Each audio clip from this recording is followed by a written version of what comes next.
میرے نبی تشریف لے جا رہے ہیں، آپ کو آواز آئی یا رسول اللہ، آپ نے یوں دیکھا کوئی نظر نہیں آیا، پھر آواز آئی یا رسول اللہ، دیکھا تو ایک ہرنی گلے میں رسی چارپائی سے بندھی ہوئی وہ آپ کو پکار رہی تھی، آپ قریب آئے، کیا ہے کہ آپ کا صحابی مجھے پکڑ کے لایا ہے، میں اللہ کی تقدیر پہ راضی ہوں، مطلب ذبح کی جاؤں، لیکن میرے چھوٹے چھوٹے بچے ہیں وہ بھوکے ہیں، اگر آپ مجھے چھوڑ دیں میں ان کو دودھ پلا کے واپس آ جاؤں۔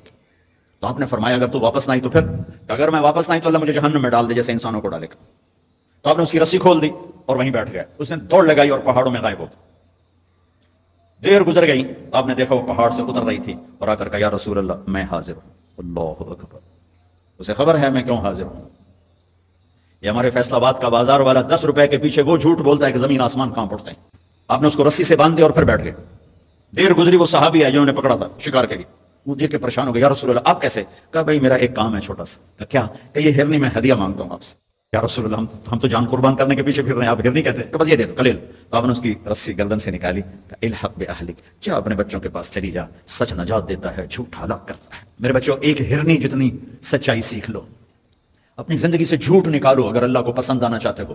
نہ تہجد پڑھو، نہ اشراق پڑھو، نہ اوابین پڑھو، فرض نماز کا تو معافی کوئی نہیں، اس کی تو معافی کوئی نہیں، سچ بولو۔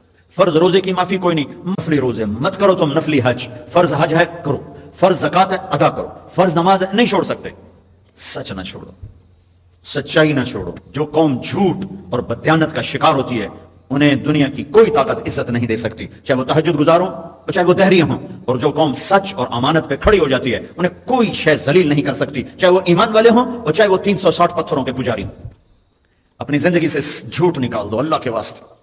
لمبی چوڑی بندگی ہے میں نے، فرض کے لیے تو میرے پاس کوئی چوائس کوئی نہیں کہ چلو اے کر لو تو اے نہ کرو، فرض تو فرض ہے، اس سے تو میں نکل نہیں سکتا، نہ آپ نکل سکتے ہیں۔ لیکن میرے عزیزو سچے بن جاؤ، سچے بن جاؤ، دیانتدار بن جاؤ، دیانتدار بن جاؤ۔ جو وقت یونیورسٹی کا ہے اس میں اگر آپ اپنے کام پہ جا رہے ہیں تو یہ آپ بددیانتی ہے، یہ خیانت صرف یہ نہیں کہ تم نے پیسے میں خیانت کی، ٹائم کی خیانت ہے۔